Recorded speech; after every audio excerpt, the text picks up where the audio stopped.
మనం చిన్నప్పుడు బడుల్లో కానివ్వండి, కాలేజీల్లో కానివ్వండి అనేక చిలిపి చేష్టలు చేస్తుంటాం.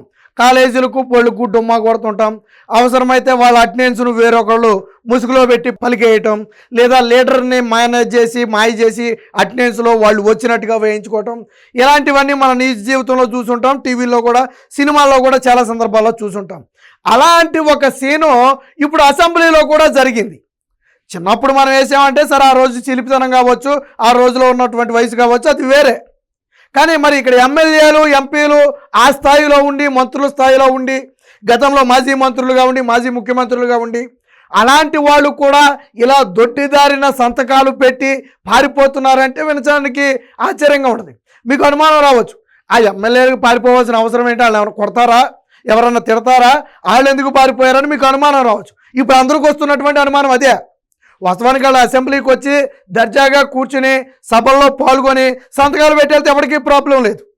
కానీ ఇక్కడ జరుగుతుంది ఏంటంటే, వైసీపీకి చెందినటువంటి 11 మంది, జగన్మోహన్ రెడ్డిని పక్కన పెడదాం, ఆయన ఎలాగా రావట్లేదు కాబట్టి, మిగిలిన 10 మంది కూడా ఏ సందర్భంలోనూ అసెంబ్లీలో కనపట్ల. సమావేశాలు జరుగుతున్నాయి, అంతా టీడీపీకి చెందిన వాళ్ళు, జనసేనకి చెందిన వాళ్ళు, బీజేపీకి చెందిన వాళ్ళే ఉన్నారు. వైసీపీ వాళ్ళు మచ్చుకు కూడా ఎక్కడ కనపట్ల. సరే వాళ్ళు సభకు రావట్లేదు అని మనం అనుకుందాం, కానీ హాజరు పట్టీలో సంతకాలు ఉంటున్నాయి. అదేంటి, సభకు వస్తే కదా సంతకం పెట్టాలి. ఇప్పుడు మనం స్కూల్కి వెళ్తే కదా అటెండెన్స్ వేసేది, స్కూల్కి వెళ్తే కదా, ఇప్పుడు ఆఫీస్కైనా ఏంటి మనం వెళ్తే కదా తంబేసేది. ఒకప్పుడు సంతకాలు పెట్టేవాడు, ఆఫీసుల్లో కూడా అటెండెన్స్లు ఉండేవి. ఇప్పుడు ఏంటంటే తంబలు వచ్చేసినాయి అనుకోండి, అది వేరే విషయం. వెళితే కదా పెట్టేది. కానీ వీళ్ళు సభలో కనపడరు, ఫైల్లో సంతకాలు మాత్రం ఉంటాయి, రిజిస్టర్లో. మరి ఇది ఎక్కడ? నేనేమంటానంటే, అందుకే నేను ఒక సలహా ఇస్తా. ఏంటంటే అసెంబ్లీలో కూడా ఇక నుంచి తంబు పెట్టాలి. అసెంబ్లీలో కూడా తంబు పెట్టాలి. ఎందుకు తంబు కూడా రోజుకు 3 సార్లు పెట్టాలి. ఉదయం అసెంబ్లీ సమావేశాలకు వచ్చినప్పుడు ఒకటి, మళ్ళీ లంచ్ బ్రేక్ తర్వాత మరొకసారి, అసెంబ్లీ సమావేశాలు ముగిసిన తర్వాత ఒకసారి, 3 సార్లు తంబేపిస్తే అప్పుడు ఇలాంటి వాళ్ళు లైన్లో పడతారు. ఎందుకంటే 3 సార్లు తంబేయాలని నువ్వు ఖచ్చితంగా అసెంబ్లీకి రావాలి. 3 సార్లు అసెంబ్లీకి వస్తేనే నువ్వు తంబేయడం కుదురుద్ది. ఈ హాజరు పట్టీలు, గేజర పట్టీలు, పాతకాల మోస పద్ధతులు తీసేసి స్పీకర్ గారికి, ముఖ్యమంత్రి గారికి నా సలహా ఏంటంటే, మీరు కూడా తంబ పెట్టారు అనుకోండి, ఇప్పుడు కాలేజీలు, స్కూళ్ళు అంతా కూడా తంబలు వచ్చేసాయి, ఫేస్లో లేకపోతే తంబ వచ్చేసింది, తప్పించుకోవడానికి లేదు. వచ్చినప్పుడు వేయాలి, వెళ్ళేటప్పుడు వేయాలి. కాబట్టి అలాగే వీళ్ళకు కూడా పెడితే దొరుకుతారేమో. సో దీనికి సంబంధించి నిన్న స్పీకర్ అయ్యన్న పాత్రుడు గారు కొంత ఆగ్రహం వ్యక్తం చేశారు. హాజరు పట్టి ఇంకో విచిత్రం ఏంటో తెలుసా? సరే సంతకాలు చేసి వెళ్ళిపోతున్నారు, దాన్ని కాసేపు పక్కన పెడదాం. మన బడ్జెట్ సమావేశాల తర్వాత ఆర్థిక శాఖ ఎమ్మెల్యేలందరికీ ట్యాబులు ఇచ్చింది. అందులో బడ్జెట్కి సంబంధించినటువంటి వివరాలన్నీ కూడా ఫీడ్ అయి ఉంటాయి, వాటిని చూసుకోవచ్చు. అంటే దాని మీద ఏదైనా మాట్లాడాలంటే సభ్యులు మాట్లాడవచ్చు. మరి సభకు రాని వాళ్ళకి ట్యాబులు రావు కదా. కానీ ఏం చేశారో తెలుసా, వీళ్ళు సభకు రాకపోయినా ఆ ట్యాబులు మటుకు పట్టుకుపోయారు. ఎవరో ఒక చేత బయటికి తెప్పించుకుని, లేదా అసెంబ్లీ సచివాలయం నుంచి వాళ్ళ పేరు చెప్పి, ఎమ్మెల్యే పేరు చెప్పి, వాళ్ళ పిఏలో, గన్మ్యాన్లో, లేకపోతే ఇంకొకళ్ళు వాళ్ళు పట్టుకుపోయారు ఆ ట్యాబులన్నీ. ఇదొకటే కాదు, మళ్ళీ ఏంటి, అరకు కాఫీ, గిరిజన శాఖ తరపున ప్రతి ఒక్కరికి కూడా ఒక అరకు కాఫీకి సంబంధించినటువంటి ఒక గిఫ్ట్ ప్యాక్, మంచి గిఫ్ట్ ప్యాక్ సభ్యులందరికీ కూడా ఇచ్చారు. మరి వీళ్ళు సమావేశాలకు రాలేదు, ఇలా గిఫ్ట్ ప్యాక్ రాదు కదా. కానీ ఎమ్మెల్యేలు ఏం చేశారు తెలుసా, అసెంబ్లీలో ఉన్నటువంటి సచివాలయం దగ్గరికి వెళ్ళంటే అన్నీ అక్కడ డిస్ట్రిబ్యూట్ చేస్తారు, అక్కడికి వెళ్ళిపోయి వీళ్ళ పేర్లు చెప్పి గిఫ్ట్ ప్యాకులు కూడా పట్టుకుపోయారు. వీళ్ళు చూస్తే అసెంబ్లీలో కనపడరు, కానీ ట్యాబులు పట్టుకుపోయా, గిఫ్ట్ ప్యాకులు పట్టుకుపోయా, చివరికి అటెండెన్స్లో సంతకాలు చేసిపోయా. మరి ఎంత దారుణమైన పరిస్థితి. వీళ్ళైనా చిన్నపిల్లల, ప్రజలు ఏం అవకాశం ఇచ్చారు? అప్పుడు ఈ 11 నియోజకవర్గాల్లో సమస్యలు ఉంటాయి కదా. సమస్యలు ఉండవని నేను చెప్పను, ఏ ప్రభుత్వం ఉన్నా కొద్దిగా గొప్ప సమస్యలు ఉంటాయి. నువ్వు ఆ సమస్యలను అసెంబ్లీ దృష్టికి తేవాలి కదా. అవసరమైతే సంబంధిత మంత్రుల్ని, ముఖ్యమంత్రిని నిలదీయాలి కదా. మరి ఈరోజు నువ్వు అసెంబ్లీలో మాట్లాడకపోతే నీ నియోజకవర్గ సమస్యలు ఎలా తెలుస్తాయి? నీ నియోజకవర్గ సమస్యలు ఎలా తీరుస్తారు? నీ నియోజకవర్గానికి ఒక స్కూల్ కావాలి, ఒక కాలేజీ కావాలి, ఒక రోడ్డు కావాలి, ఒక డ్రింకింగ్ వాటర్ కావాలి, లేదా డ్రిప్ ఇరిగేషన్ కావాలి అని నువ్వు నిలబడి అడిగితే కదా ప్రభుత్వం ఇస్తుంది. నువ్వు పట్టుబట్టి సాధించుకోవాలి కదా, నిన్ను పెట్టుకుంది అందుకే కదా. మరి ఎందుకు అడగట్లా? అడగకుండా ఎలా వస్తాయి అంటే, ఈ 11 మంది ఎమ్మెల్యేలు ఆ 11 నియోజకవర్గాల ప్రజలకు ద్రోహం చేస్తున్నారు. ఈ విషయం మాత్రం స్పష్టం. దీనికి సంబంధించి ఒక వార్త వచ్చింది, ఒకసారి చూద్దాం. దొంగల్లా వచ్చి సంతకాలు చేసి వెళ్ళిపోతున్నారు. వైకాపా ఎమ్మెల్యేలు సభకు రాకుండా ముఖం చాటేస్తున్నారు. సభాపతి అయ్యన్న పాత్రుడి ధ్వజం. వైకాపా ఎమ్మెల్యేలు ఎవరు కనిపించకుండానే దొంగల్లా వచ్చి హాజరు పట్టీలో సంతకాలు చేసి వెళ్ళిపోతున్నారని శాసన సభాపతి అయ్యన్న పాత్రుడు ధ్వజమెత్తారు. గౌరవప్రదమైన స్థానంలో ఉండాల్సిన సభ్యులు ఇలా దొంగచాటిగా సంతకాలు చేసి వెళ్లాల్సిన కర్మ ఎందుకు వచ్చిందని ప్రశ్నించారు. వాస్తవానికి ప్రజలు మిమ్మల్ని రాయల్టీగా అనుకున్నారు. మీకు అసెంబ్లీలో దర్జాగా వెళ్ళి కూర్చుని మాట్లాడే హక్కు ఉంది, రాయల్టీగానే మీరు ఉండొచ్చు. కానీ దొంగల్లాగా సంతకాలు చేసి వెళ్లాల్సిన కర్మ ఎందుకండి? ఒక ఎమ్మెల్యే ఎవడో చూడకుండా వచ్చి సంతకం పెట్టేసి హాజరు పట్టీలో పారిపోవడం అంటే ఎంత నిత్యమైంది. వాస్తవానికి అది తెలియదు. అక్కడ ఉన్నటువంటి సిబ్బంది చెప్పారంట, సార్ వైసీపీ ఎమ్మెల్యేలు వస్తున్నారు, సంతకాలు పెడుతున్నారు, కానీ సభలో రావట్లేదండి అని చెప్తే అప్పుడు చూశాడంట ఆయన. మళ్ళొకరు వచ్చి ఇలా గిఫ్ట్లను ట్యాబ్లు కూడా పట్టుకుపోయారండి, కానీ సభకు రాలేదని మళ్ళీ చెప్తే మళ్ళీ ఆరాధిస్తే అది నిజమేనని తేలింది. సో దీని మీద నిన్న అయ్యన్న పాత్రుడు గారు అయితే మాట్లాడారు.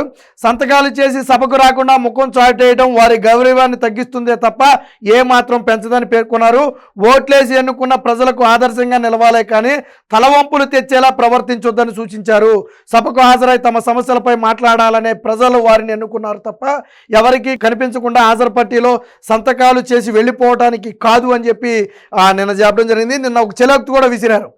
వీళ్ళ సంతకాలు హాజరు పట్టీలో ఉన్నాయి, నాకు ఎక్కడా మీకు కనపడలేదు, మీకు ఎక్కడైనా కనపడ్డారా అని చెప్పి స్పీకర్ గారే స్వయంగా సభ్యులు అడిగారు. అందరూ నవ్వారు, మాకు కూడా కనపడలేదని. మరి సంతకాలు ఉన్నాయి కదా, ఎవరు పెట్టారు? సరే స్కూల్లో అనుకోండి, ఆడి సంతకం ఈడి ఫ్రెండో, ఈడి సంతకం ఆడి ఫ్రెండో ఎవడో పెట్టాడు అనుకోవచ్చు. మనం అలాంటి కథలు చూసాం, అవన్నీ స్కూల్ డేస్. మరి ఇక్కడ ఎవడు పెట్టాడు? వీళ్ళ సంతకాలు ఎవడు పెట్టాడు? ఇక్కడ వీళ్ళే పెట్టారు.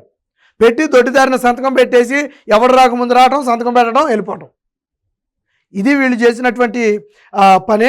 సో దీనికి సంబంధించి నిన్న చంద్రబాబు గారు కూడా దీని మీద చొలోకి తీసినారు.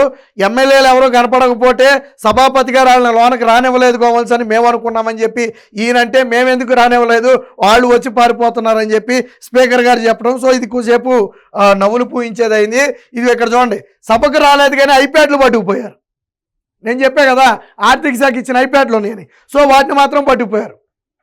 ఎలా పట్టుకుపోయారో చూడండి. మొత్తం కీలకమైనటువంటి సమావేశాలు 16 రోజులు జరిగితే వైకాపా ఎమ్మెల్యేలు తొలి రోజు అంటే గవర్నర్ ప్రసంగం రోజు 10 నిమిషాలు మాత్రమే వచ్చి వెళ్ళారు. తరువాత ఒక్కసారి కూడా సభలో అడుగు పెట్టలేదు.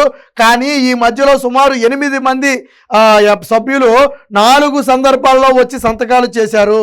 అంతేకాకుండా బడ్జెట్ సమావేశాల సందర్భంగా ఆర్థిక శాఖ శాసనసభ్యులకు ఇచ్చినటువంటి ఐప్యాడ్లు, అలాగే గిరిజన సహకార సంస్థ తరపునిచ్చినటువంటి అరకు కాఫీ గిఫ్ట్లను కూడా తీసుకుని వెళ్ళిపోయారు. అలాగే అసెంబ్లీ స్టిక్కర్స్ ఇస్తారు. అసెంబ్లీలో కొంతమందికి ఈ ఎమ్మెల్యే స్టిక్కర్స్ ఇస్తారు సమావేశాల సందర్భంగా. ఈ చాలామంది ఈ ఎమ్మెల్యే కార్లకు ఇచ్చే స్టిక్కర్లు కూడా పట్టుకుపోయారు. కానీ వీళ్ళు మాత్రం రాలా. అంటే చూడండి ఎంత దారుణమైన పరిస్థితి. ఇవన్నీ నిన్న స్వయంగా స్పీకర్ గారే చెప్పినటువంటి పరిస్థితి. కార్లకు ఇచ్చే స్టిక్కర్లను కూడా పట్టుకెళ్లారు. వైకాపా ఎమ్మెల్యేల్లో 7-8 మంది అసెంబ్లీకి వచ్చి సభలోకి వెళ్లకుండానే అసెంబ్లీ సచివాలయంలో గిఫ్ట్లు స్టిక్కర్లు తీసుకున్నారని తెలిసింది. వీరిలో స్వయంగా 4 సంతకం పెట్టి తీసుకుంటే మిగిలిన వాళ్ళు వైసీపీ శాసనసభాపక్ష కార్యాలయ సిబ్బంది ద్వారా వాళ్ళ పేర్లు చెప్పి తెప్పించుకుని పట్టుకుపోయారంట. అంటే చూడండి, వైసీపీ ఎమ్మెల్యేలు దొంగలుగా మారినటువంటి పరిస్థితి. కాకపోతే ఏంటంటే వాస్తవానికి అవన్నీ కూడా వాళ్ళకి చెందే కాదని మనం అంట్లా ఎలా తీసుకోవాలి. ఇప్పుడు మనం ఉన్నామండి, ఒక ఫంక్షన్కి వెళ్తే అక్కడికి వెళ్ళి వాళ్ళకి కనపడి మనం భోజనం చేసి వస్తాం, అది గౌరవప్రదం. అంతేగాని నువ్వు ఫంక్షన్కి వెళ్ళకుండా ఎవరికో చేతికో బొట్టు ఇచ్చేసి లేదో గిన్నెచ్చేసి నా పేరు తరపున నువ్వు భోజనం తెచ్చాయంటే అసహ్యంగా ఉంటుంది కదా. ఇక్కడ కూడా జరిగింది అదే. అసెంబ్లీకి వచ్చి నువ్వు దర్జాగా కూర్చుని అసెంబ్లీ సమావేశాల్లో పాల్గొని నీకు రావాల్సిన నువ్వు పట్టుకెళ్తే హుందాగా ఉంటుంది. సమావేశాలకు రాకుండా ముఖం చాటేసి నీ సిబ్బందిని పంపేసి పేరు చెప్పి ఇదిగో నాకు గిఫ్ట్ వస్తుంది, నాకు ఐప్యాడ్ వస్తుంది, నాకు వాటర్ బాటిల్ వస్తుంది, నాకు స్నాక్స్ వస్తాయి పట్టరా. చిన్నపిల్లల్లాగా నీచంగా అయితే ఇది అంత దిగజారి బతకాల్సిన పరిస్థితి ఉంది ఎమ్మెల్యేలకి.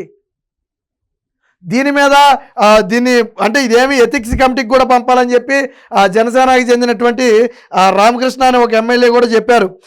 సాధారణంగా అయ్యన్న పాత్రుడు ఏమని అడిగారంటే, ఒక ఉద్యోగి డ్యూటీకి రాకుండా సంతకాలు పెట్టాడు అనుకోండి, ఏం చేస్తాం? దొరికితే వెంటనే సస్పెండ్ చేసి పక్కన పెడతాం.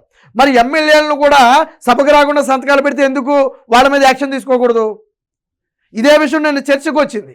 ఈ సందర్భంగా ఈ మొత్తాన్ని కూడా ఎథిక్స్ కమిటీకి పంపి రూల్స్ ప్రకారం పరిశీలించి అవసరమైతే సంబంధిత సభ్యుల మీద ఎవరైతే సంతకాలు పెట్టి సభకు రాలేదో వాళ్ళందరి మీద యాక్షన్ తీసుకోవడానికి అవకాశం ఉంటే అది కూడా పరిశీలిస్తామని చెప్పి నిన్న చెప్పడం జరిగింది. ఏది ఏమైనా వైసీపీ నాయకులు, వైసీపీ ఎమ్మెల్యేలు దొంగలుగా మారారు అని చెప్పి నిన్నటి నుంచి అసెంబ్లీలో చర్చ అయితే ఎక్కువగా నడుస్తుంది.